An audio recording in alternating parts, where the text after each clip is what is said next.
बिस्मिल्लाहिर्रहमानिर्रहीम अस्सलामु अलैकुम माया माजी शेफ आबदा बलोच ऐं अव्हां सभिनीनि खे भली कार था कयूं आवाज़ किचन में।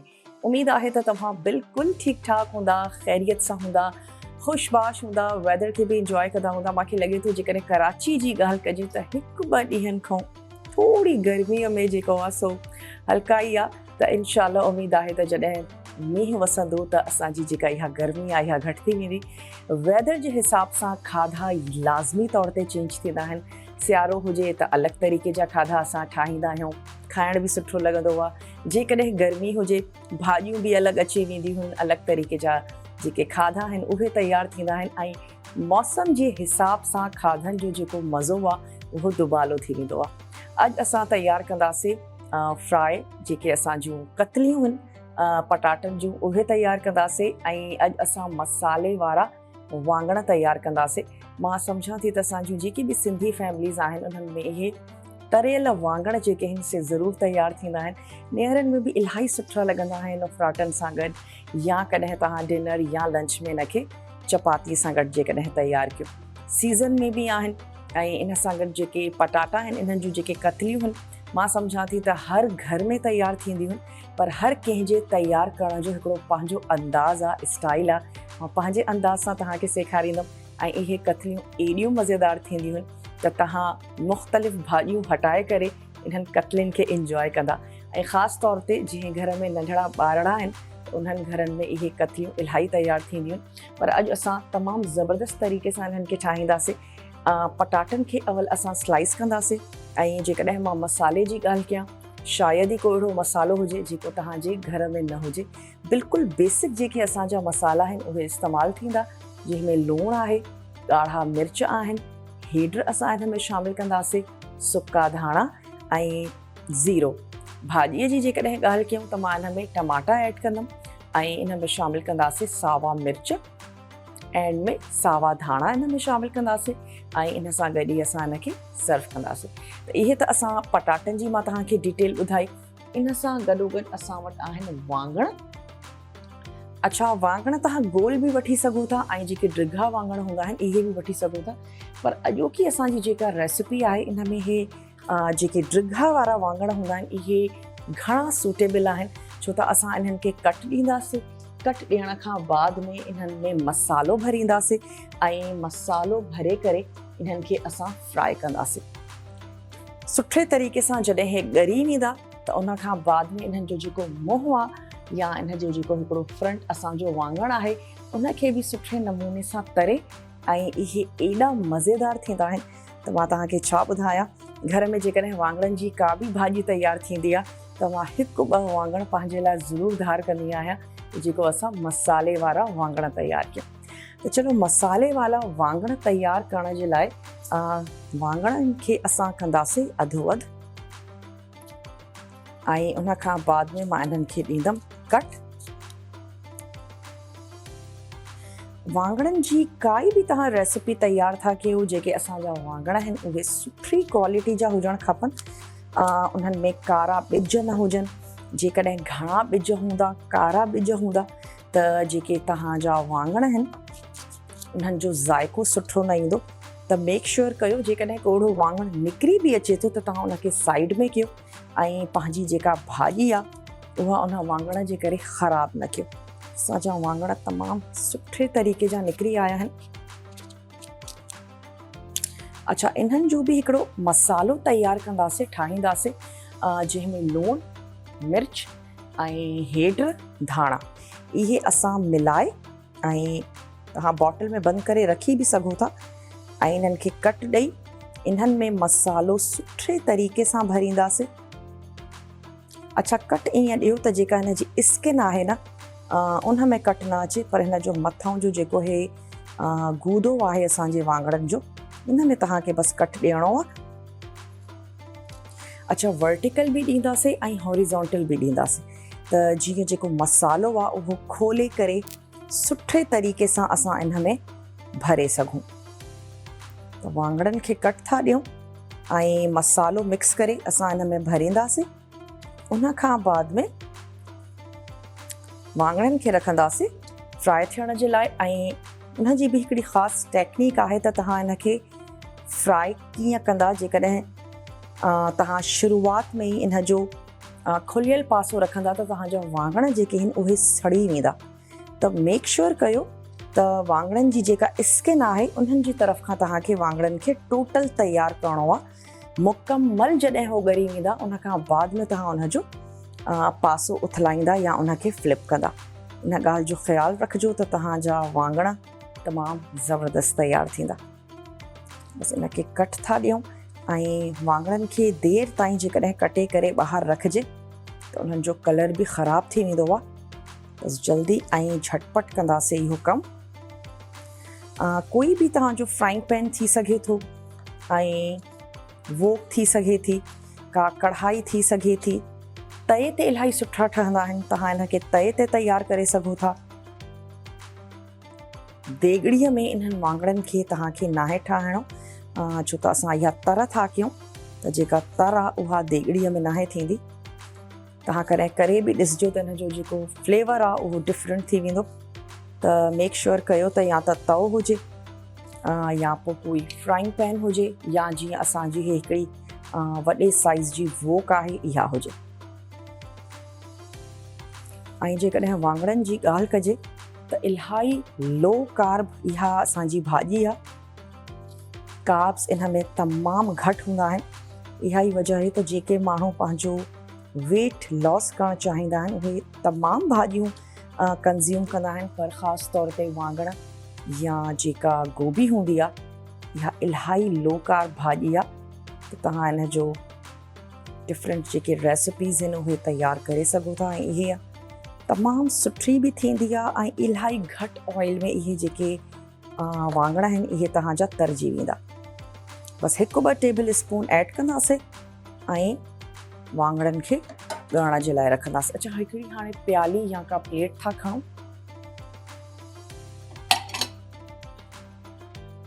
अच्छा, इन में असां ऐड था कयूं कुझु मसालो।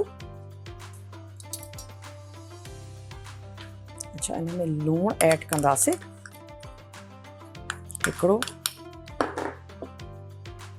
लेवल में मां हिकिड़ो जेको टेबल स्पून आहे उहो ऐड कयो लूणु। हाणे इन में शामिल कंदासीं ॻाढ़ा मिर्च।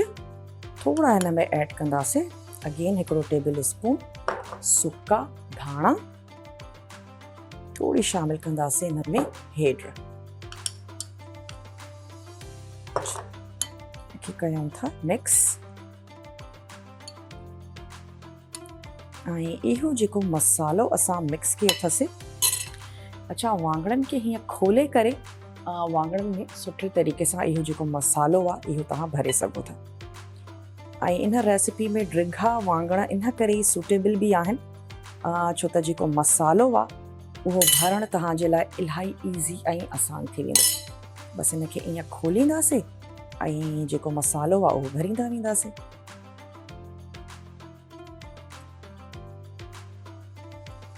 अच्छा, उफराटनि सां त इलाही सुठो लॻंदो ई आहे ऐं इन सां गॾोगॾु बॉइल राइस सां गॾु बि इहे वाङण इलाही सुठा लॻंदा आहिनि। छो त गर्मियूं आहिनि, खोड़नि सारनि घरनि में चांवर लाज़मी तयारु थींदा आहिनि। उन्हनि सां गॾु बि तव्हां इन्हनि खे सर्व करे सघो था। अच्छा, पंहिंजे नमूने सां तव्हां मसालो ठाहियो। लूणु ऐं मिर्च जेकॾहिं घणा या घटि तव्हां पसंदि कंदा आहियो त बसि उन जे हिसाब सां थोरो थोरो मसालो ऐड कंदा वेंदासीं।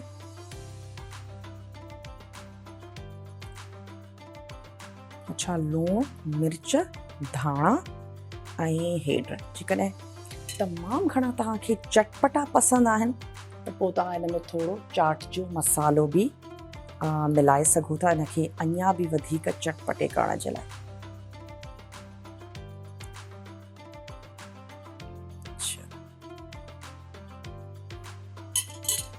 त वाङण रहिजी विया आहिनि, इन्हनि खे बि तयारु था कयूं। ऐं वाङणनि जी जॾहिं बि का रेसिपी ठाहियो त मां त इहो ई तव्हांखे चवंदमि त वाङण थोरा घणा वठी अचो। अक्सर ईअं थींदो आहे त वाङणनि खे जॾहिं असां कटींदा आहियूं त उन में जा त घणा कारा हूंदा आहिनि या वरी उन्हनि में को कीड़ो वग़ैरह निकिरी ईंदो आहे। त थोड़ा घणा वाङण वठो त जीअं हिकु ॿ वाङण जेकॾहिं हेठि मथे बि थी वञे त तव्हांजी रेसिपी तयारु थी वञे। नंढड़ी ब्रेक जो टाइम थी वियो आहे त साही ते वेंदासीं। तव्हांखे केॾांहुं बि न आहे वञिणो, असां सां गॾु ई रहिजो आवाज़ किचन में।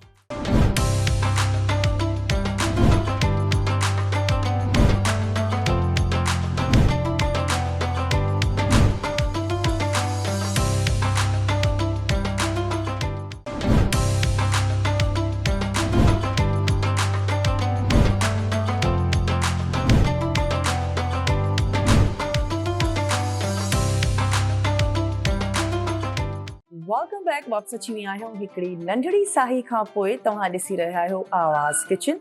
आवाज़ किचन में अॼु जेके असांजूं रेसिपीज़ आहिनि तमामु लाइट ज़बरदस्त क्विक तयारु थींदियूं। हिन गर्मीअ में तव्हां हिन रेसिपीज़ खे इंजॉय करे सघो था।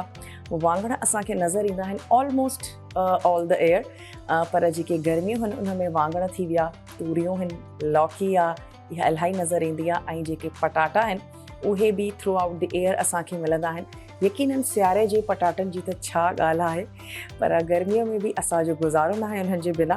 त असां उन जूं कतलियूं ठाहींदासीं, बेसिकली फ्राई पटाटा ठाहींदासीं। ऐं असां तयारु करे रखिया आहिनि मसाले वारा वाङण, जेके तरियल वाङण बि चइबा आहिनि। ऐं मूंखे उमेदु आहे त असांजूं जेके बि सिंधी फैमिलीज़ आहिनि उहे इन रेसिपीज़ खे तयारु कंदियूं आहिनि पंहिंजे स्टाइल में। त अॼु मां हिकिड़े पंहिंजे स्टाइल में तव्हां सां शेयर थी कयां ऐं तव्हांखे रिकैप बि ॾींदा हलूं। वाङण जेके ड्रिघा हूंदा आहिनि उहे तव्हां वठिजो, ड्रिघा बि मिलंदा आहिनि, वाङण गोल बि मिलंदा आहिनि। वाङणनि जूं इलाही अक़साम आहिनि। वाङण बिल्कुलु वाइट कलर में बि हूंदा आहिनि, धारीदार बि हूंदा आहिनि, ऐं स्लाइटली इन्हनि जो जेको टेस्ट आहे उहो बि डिफरेंट हूंदो आहे। त इहे तव्हां जेके ड्रिघा वाङण आहिनि उहे वठंदा ऐं वर्टिकल ऐं हॉरिज़ॉन्टल तव्हां इनखे कट हणंदा। कैमरे में बि तव्हांखे नज़र ईंदो हूंदो। इन कट्स जेकॾहिं तव्हां हणंदव त मसालो इन में अंदरि ताईं हलियो वेंदो। इन खां बाद में तव्हां वाङणनि खे खोले करे जेको मसालो आहे उहो भरींदा।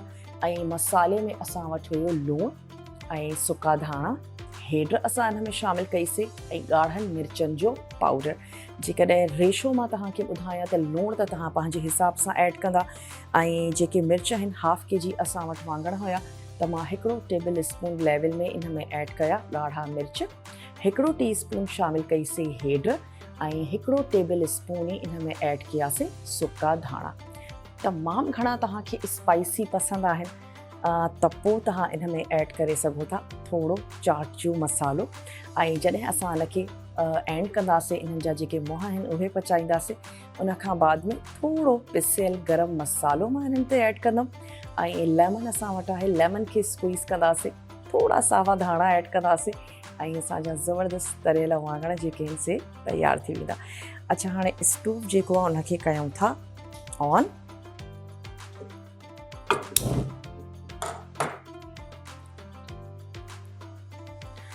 अच्छा, इन में ऐड कंदासीं थोरो ऑयल, 1-2 टेबल स्पून।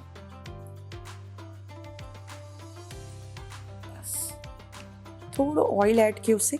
ऐं इन्हनि जे पचाइण जी ट्रिक इहा ई आहे त इन्हनि जो जेके स्किन वारो हिसो आहे उहो तव्हां हेठि रखंदा, ऐं जेके इन्हनि जा मुंहं आहिनि उहे तव्हांखे मथे ई रखणा आहिनि। जेकॾहिं उहे तव्हां हेठि कया त तव्हांजा जेके वाङण आहिनि उहे सड़ी वेंदा। त मेक श्योर कजो, छो त इन में पाणीअ जो इस्तेमालु न आहे। इन में असां ज़रा बि पाणी ऐड न कंदासीं। ऐं इन्हनि खे हल्की बाहि ते जेसीं ताईं हे ॻरी नथा वञनि तेसीं ताईं असां इन्हनि खे कुक कंदासीं। त इन्हनि जा मुंहं तव्हांखे मथे रखणा आहिनि जेसीं ताईं हे ॻरी नथा वञनि। उन्हनि खां बाद में थोरो इन्हनि खे पलटाए इन्हनि जा जेके मुंहं आहिनि उन्हनि खे बि असां सुठो हिकिड़ो जेको फ्राई टेक्सचर आहे उहो ॾींदासीं। ऐं दैट्स इट।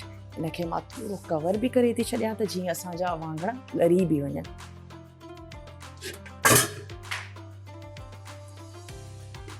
चलो, थोरी बाहि तेज़ कंदासीं। जीअं सुठी स्टीम इन्हनि जी तयारु थी वेंदी त पोइ इन्हनि जी बाहि खे थोरो स्लो कंदासीं। ऐं अगेन तव्हां इनखे तए ते ठाहियो, तव्हां इन्हनि खे फ्राइंग पैन में ठाहियो, या जीअं असां वटि आहे हिकिड़ी वॾी कढ़ाई इन में ठाहियो। देगड़ीअ में इन्हनि खे न आहे ठाहिणो, छो त इहा तर आहे, ऐं जेतिरियूं बि तर थींदियूं आहिनि उहे फ्राइंग पैन या तए ते सुठियूं थींदियूं आहिनि। अच्छा, हाणे असां वटि आहिनि पटाटा त इन्हनि जी अवल कटिंग कंदा था हलूं। तरियल पटाटा अॼु तयारु थींदा, तमामु ज़बरदस्त ऐं मज़ेदार। अच्छा, अवल इन्हनि खे हाफ कयोसीं ऐं हाफ करण खां बाद में इन जा कंदासीं असां स्लाइस। त जेके स्लाइसिस आहिनि उहे ऑलमोस्ट बिल्कुलु असां बारीक था कयूं। जल्दी भी ॻरी वेंदा आहिनि। अक्सर इहे जेके असांजा तरियल पटाटा आहिनि न त वाक़ई मिंटनि में तयारु थींदा आहिनि ऐं रुॻो लूणु ऐं मिर्चनि सां गॾु बि माण्हू इन्हनि खे तयारु कंदा आहिनि। पर अॼु जे जेके असांजा पटाटा आहिनि इन्हनि में असां कुझु अञा बि इन्हनि खे ज़बरदस्त क़िस्म जो ठाहींदासीं। थोरी टमाटा ऐड करे, थोरा सावा मिर्च असां हिन में शामिलु कंदासीं। ज़ीरो इन में इलाही मज़ो कंदो आहे, थोरो असां हिन में ऐड कंदासीं ज़ीरो। ऐं जॾहिं गर्मीअ जा ॾींहं हुजनि त नेरनि में या ॾींहं जो स्पेशली इहे खाधा तमामु ज़बरदस्त लॻंदा आहिनि। तयारु बि मिंटनि में थींदा।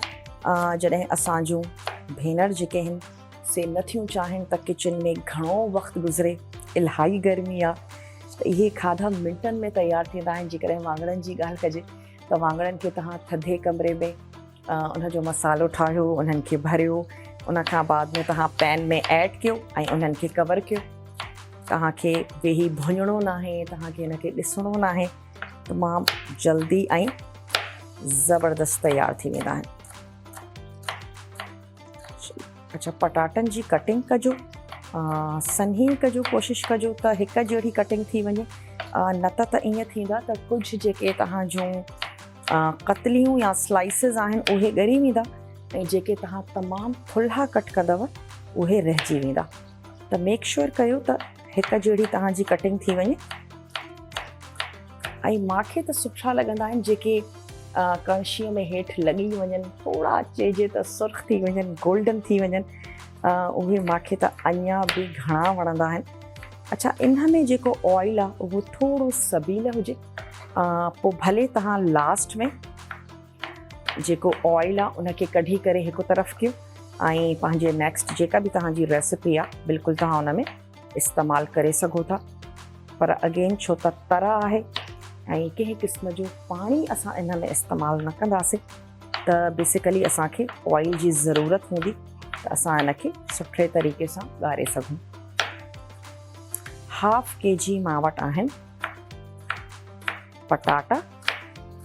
3 खां 4 माण्हू आराम सां इन सां जेको पंहिंजो खाधो आहे उहो खाई सघनि था। इन में असां ऐड कंदासीं कुझु टमाटा। जेकॾहिं तव्हांखे खटास घणी सुठी लॻंदी आहे त तव्हां 3 टमाटा शामिलु कयो, न त तव्हां हिकु बि ऐड करे सघो था। मां इन में 2 टमाटा शामिलु कंदमि। अवल थोरो हिकिड़ो भगार हिन खे ॾींदासीं ज़ीरे जो, ज़बरदस्त ख़ुशबू अचणु शुरू थी वेंदी त उनखां बाद में हिन में बाक़ी जूं जेके इंग्रेडिएंट्स आहिनि उहे शामिलु कंदासीं। अच्छा, इन जी बि हिकिड़ी टेक्निक आहे त तव्हां जॾहिं टमाटा ऐं पटाटा तव्हांखे शामिलु करणा आहिनि त उनजी तव्हां लेयरिंग कीअं कंदव उनजो ख़्यालु रखिजो। जीअं ई ज़ीरो ऐं थोरा असां गोल ॻाढ़ा मिर्च इन में शामिलु कंदासीं, जीअं इन जी ख़ुशबू अचणु शुरू थी वञे त उनखां बाद में अवल जेका लेयर ईंदी उहा ईंदी टमाटनि जी। छो त टमाटनि जो पाणी रिलीज़ थींदो ऐं उन्हनि सां जेके असांजा पटाटा आहिनि उहे कुक थी वेंदा।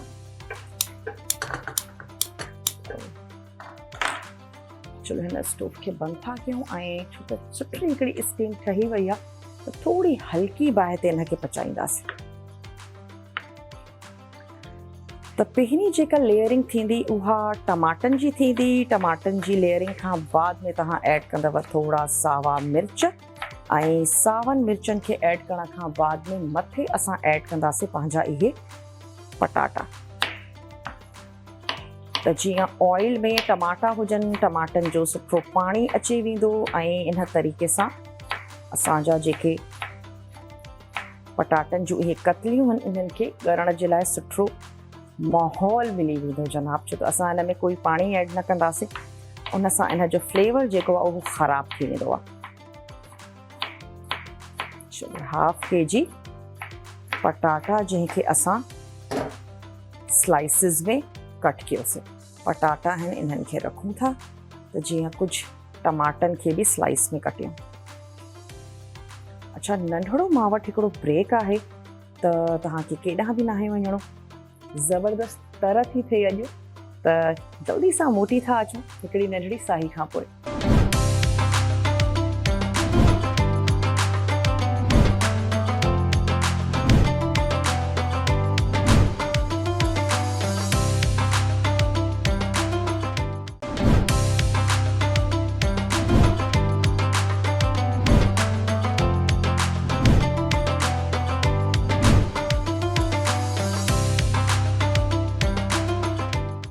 वेलकम बैक, वापस अची विया आहियूं हिकिड़ी नंढड़ी साही खां पोइ ते। तव्हां ॾिसी रहिया आहियो आवाज़ किचन। आवाज़ किचन में अॼु तर थी थिए। अॼु असां तरियल वाङण ठाहींदासीं ऐं इन सां गॾोगॾु तरियल पटाटा ठाहींदासीं, जंहिंखे आलुनि जूं कतलियूं बि चइबो आहे। तव्हांखे मां रिकैप ॾींदी हलां। वाङण असां वटि हुया 1/2 kg। वाङणनि खे असां कट ॾिनासीं। जेके ड्रिघा वाङण हूंदा आहिनि उहे तव्हां इस्तेमालु कजो हिन रेसिपी जे लाइ, त जीअं तव्हांजा कट सुठे तरीक़े सां अची वञनि ऐं मसालो अंदरि ताईं भरिजी वञे। उन खां बाद में जेको असां मसालो तयारु कयोसीं उन में लूणु ऐं ॻाढ़ा मिर्च, हेड, गॾोगॾु सुका धाणा, इन्हनि तमामु शयुनि खे तव्हां मिक्स कयो। रेशो ईअं हूंदो त जेकॾहिं 1 टेबल स्पून लेवल में तव्हां ऐड कयो आहे लूणु, त तव्हां उनजो थोरो डबल खणो। ॻाढ़ा मिर्च सेम क्वांटिटी थींदी सुकनि धाणनि जी, ऐं लूण खां 1/2 क्वांटिटी थींदी हेड जी। हाणे डिपेंड थो करे त तव्हांखे केतिरो मसालो खपे ऐं केतिरा तव्हां वटि वाङण आहिनि। जेकॾहिं इहो मसालो बची बि पए थो, को मसइले जी ॻाल्हि न आहे, तव्हां बॉटल में बंदि करे रखो ऐं कंहिं बि तव्हां पंहिंजी भाॼीअ में हिनखे इस्तेमालु करे सघो था, छो त इहे ई उहे बेसिक मसाला आहिनि जेके ऑलमोस्ट हर खाधे में वेंदा आहिनि। अच्छा, हाणे जेके वाङण आहिनि उन्हनि खे स्किन हेठि रखो ऐं उन्हनि जा मुंहं मथे हुजनि। वाङणनि खे ॻरण ताईं पचाईंदासीं जेसीं ताईं हो सुठे तरीक़े सां ॻरी नथा वञनि। ऐं वाङणनि जी जेका बाहि आहे उहा स्लो हूंदी, छो त कंहिं क़िस्म जो कोई पाणी जेको आहे उहो असां हिन में ऐड नथा कयूं। वाङणनि में थोरो पंहिंजो पाणी हूंदो आहे, बसि इहे उन ई पाणीअ में सुठे नमूने सां ॻरी वेंदा। अच्छा, 2 मां खयां आहिनि हिते टमाटा, इन्हनि खे बि कंदासीं स्लाइस। अच्छा, टमाटनि खे बि थोरो बारीक स्लाइस कजो, तमामु थुल्हा असांखे स्लाइसिस न आहिनि करणा। हिकु दफ़ो असांजी कटिंग थी वञे त उन खां बाद में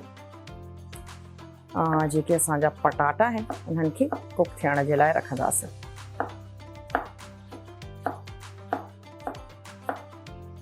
अच्छा, टमाटनि खे असां कंदासीं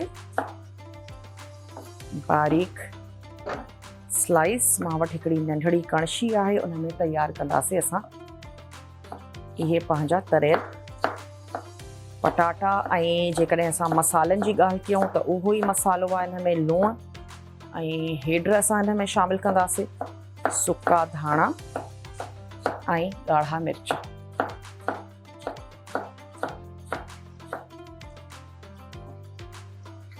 अच्छा, हे अची वई असांजी हिकिड़ी कणशी। स्टोव कंदासीं ऑन। अच्छा, कुझु असां इन में शामिलु कंदासीं सावा मिर्च,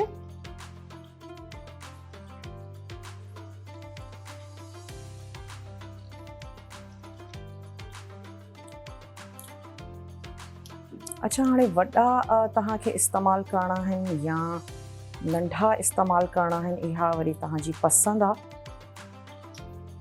पर हिकिड़ी खुशबू ज़रूरु हुजे सावत मिर्चनि जी।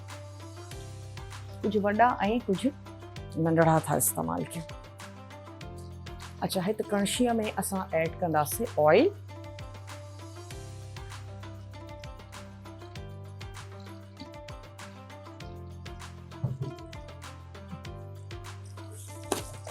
अच्छा, इन ऑयल में शामिल कंदासीं हिकु ॿ ॻाढ़ा सुका जेके गोल मिर्च हूंदा आहिनि उहे मिर्च बाहि कंदासीं। थोड़ी स्लो असांजो मसालो सड़ी न वञे। अच्छा, थोड़ा इन में शामिल कंदासीं ज़ीरो ऐं सावा मिर्च। लाज़मी सावन मिर्चनि खे जॾहिं बि ऑयल में ऐड कयो त कट जेको आहे उहो ज़रूरु ॾियो, न त फाटंदा आहिनि ऐं तव्हांखे परेशान करे सघनि था। हिकिड़ो कट ॾींदव त अहिड़ो कोई बि मसइलो न थींदो। अच्छा, मां इन में शामिल थी कयां थूम जा हिकु या ॿ जवा बस।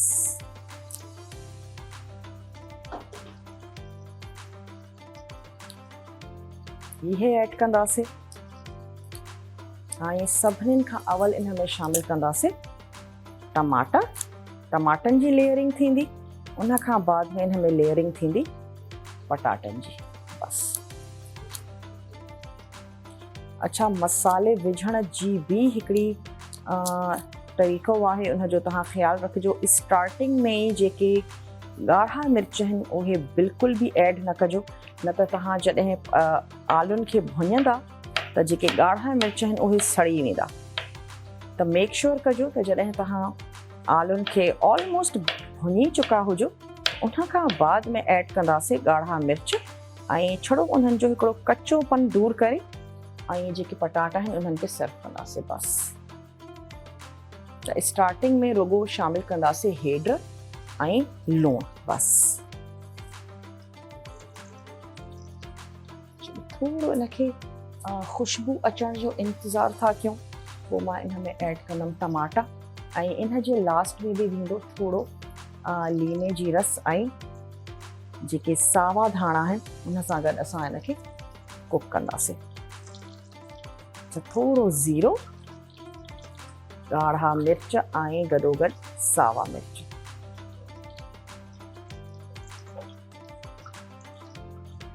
ज़बरदस्त खुशबू थी अचे ज़ीरे जी, थूम जी, सावन मिर्चनि जी।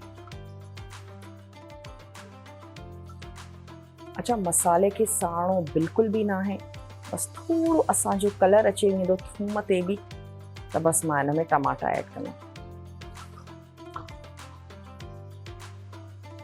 थोरो हिनखे मिक्स था कयूं। ऑयल थोरो सभील ऐड कंदासीं। तव्हां जॾहिं हिनखे सर्व करण वारा हुजो तव्हां ऑयल खे हिकु पासे ते कयो, कोई मसइलो न आहे। कंहिं बि ॿी भाॼीअ में बि तव्हां इन जेको ऑयल आहे हिनखे इस्तेमालु करे सघो था।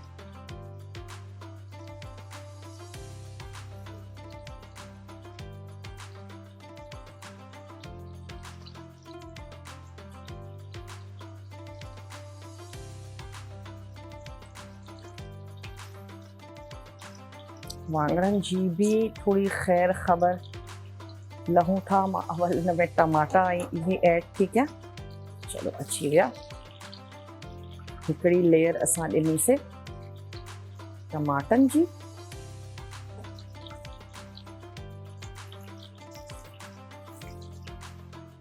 अच्छा, इन खां बाद में असां हिन में ऐड कंदासीं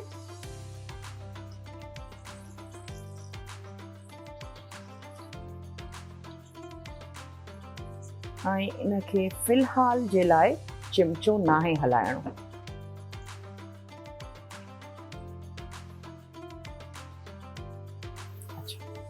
इन में असां ऐड कंदासीं ॿ मसाला। हिकिड़ो त हेड,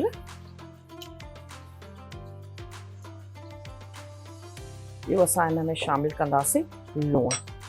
और थोरो असां चेक कंदा हलूं पंहिंजे हिन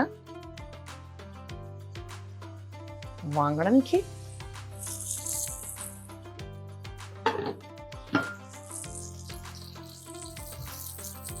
अच्छा, वाङण थोड़ा अञा ॾिसण में बि ख़बर पइजी वेंदी आहे त वाङण अञा थोड़ा कचा आहिनि साइडनि सां, त इन्हनि खे अञा कुक था कयूं। ऐं हिकिड़ो मां जेके असांजा पटाटा आहिनि इन्हनि खे मां लूणु ऐड करे ढक थी ॾियां। अच्छा, लूणु इन में हस्बे ज़रूरत। में शामिल कयोसीं लूणु। बसि इनखे ढक ॾींदासीं एतिरी देरि ताईं जेतिरी देरि ताईं हे असांजा जेके पटाटा आहिनि इहे ॻरी नथा वञनि। नंढड़ी हिकिड़ी ब्रेक जो टाइम आहे, ब्रेक ते था वञूं। तव्हांखे केॾांहुं बि नाहे वञिणो, असां सां गॾु ई रहिजो आवाज़ किचन में।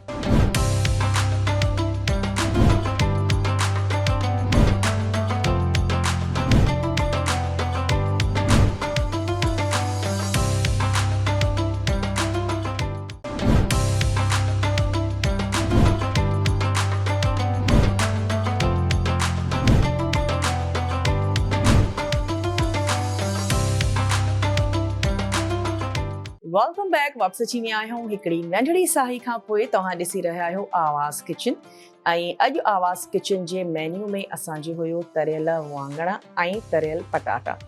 त इन्हनि जो मां तव्हांखे रिकैप बि ॾींदमि, पर हींअर जेके असांजा वाङण आहिनि तमामु सुठे तरीक़े सां ॻरी विया आहिनि।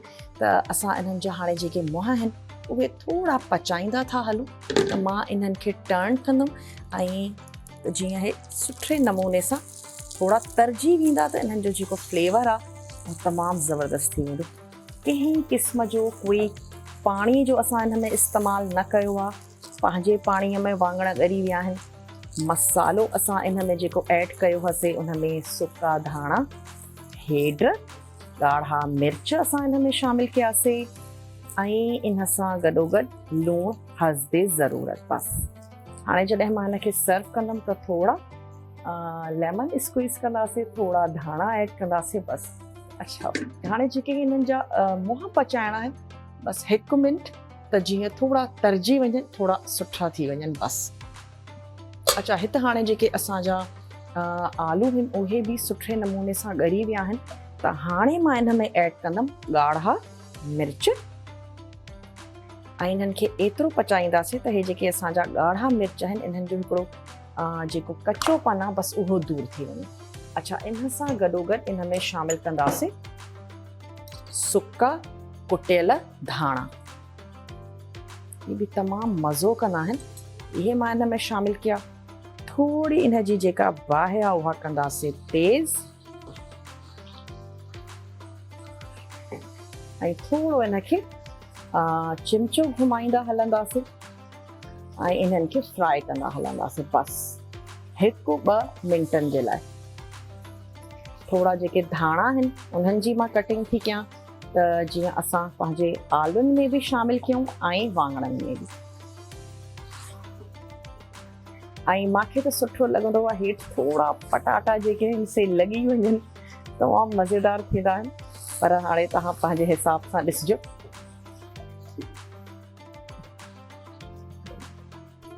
अच्छा, थोड़ा धाणनि जी बि कटिंग था कयूं, पंहिंजे हिसाब सां तव्हां हिनखे सर्व कयो। मूंखे त जेके भॻरियल राइस हूंदा आहिनि उन्हनि सां गॾु बि इहे जेके तरियल आलू आहिनि इहे तमामु सुठा लॻंदा आहिनि।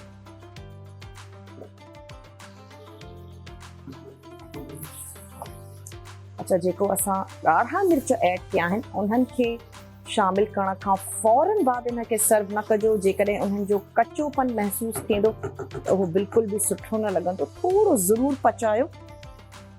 अच्छा, हाणे छा था कयूं त थोड़ा धाणनि जी कटिंग था कंदा हलूं। चलो जी, ये अची विया धाणा। ऑलमोस्ट असां जूं जेके रेसिपीज़ आहिनि उहे बिल्कुलु तैयार आहिनि। त बसि हाणे इन्हनि जी थोड़ी गार्निशिंग कंदासीं।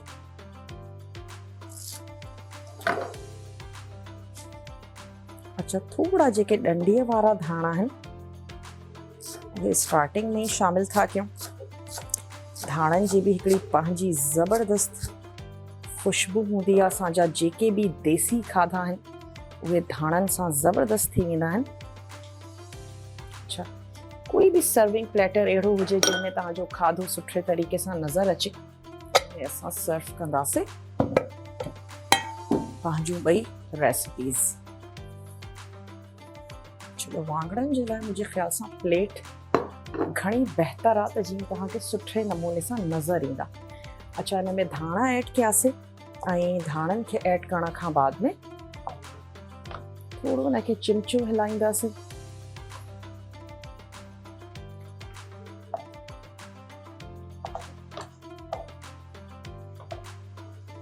अच्छा थोड़ो जेके पटाटा आहिनि उन्हनि खे कुक थियण था ॾियूं ऐं जेके असांजा वाङण आहिनि उन्हनि खे सर्व था कयूं।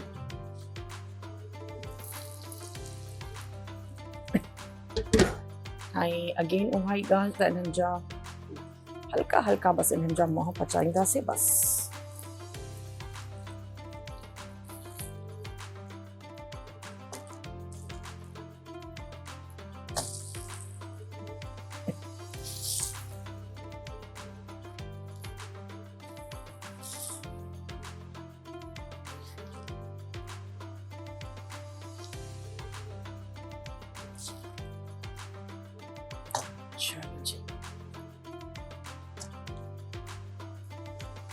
अच्छी असांजा वाङण साइड्स थोड़ी प्लेन था कयूं।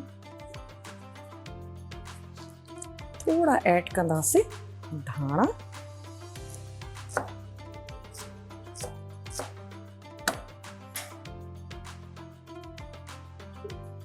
अच्छा थोड़ो मां इन ते स्क्वीज कंदमि लेमन।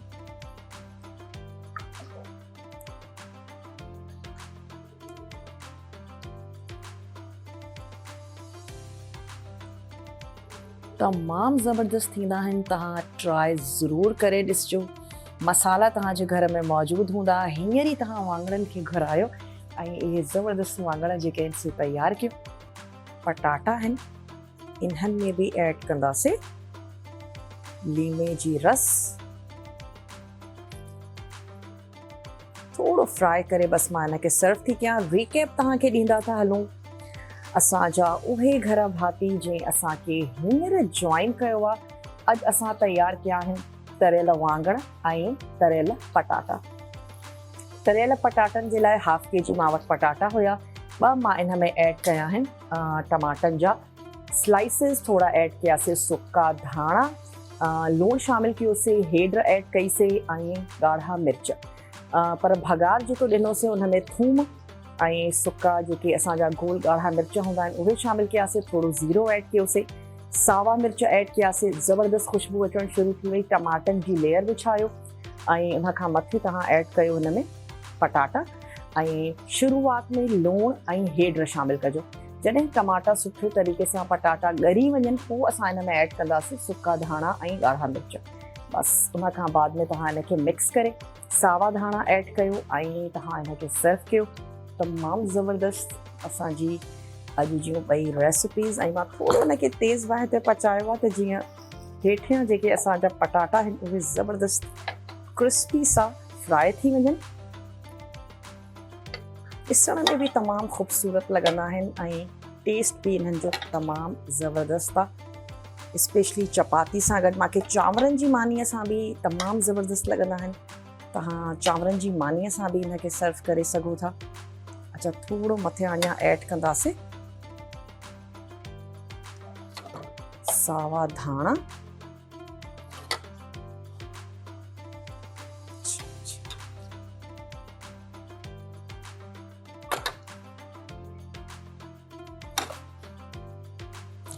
ऐं जेकॾहिं मां तव्हांखे वाङणनि जो रिकेप ॾियां त वाङणनि में बि हिकिड़ो बेसिकली असां मसालो ठाहियो हुयोसीं ऐं उन मसाले में लूणु, हेड्र असां हुन में शामिल कईसीं, सुका धाणा हुया, ॻाढ़ा मिर्च हुया।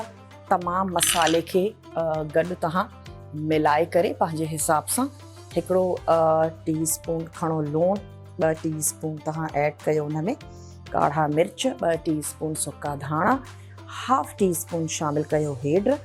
ऐं जेकॾहिं इहो मसालो बची बि पए थो त को टेंशन जी ॻाल्हि न आहे, तव्हां ॿीहर हिनखे कंहिं बि पंहिंजे भाॼीअ में ऐड करे सघो था, छो त ऑलमोस्ट इहे ई मसाला आहिनि जेके असां शामिल कंदा आहियूं। थोड़ा धाणा पटाटनि ते अञा ऐड था कयूं, लेमन बि स्क्वीज़ कयोसीं। बसि चलो हाणे वक़्तु बि थी वियो आहे त तव्हां खां इजाज़त वरिती वञे। इंशाअल्लाह ताला ज़िंदगी ऐं सिहत साथ ॾिनो त तव्हांजे साम्हूं हाज़िर थींदासीं आवाज़ किचन जी फ्रेश एपिसोड सां गॾु, ज़बरदस्त क़िस्म जी रेसिपीज़ सां गॾु। पंहिंजो खोड़ सारो ख़्यालु रखंदा ऐं मूंखे ऐं मुंहिंजी पूरी टीम खे ॾींदा इजाज़त। टेक केयर, अल्लाह हाफ़िज़।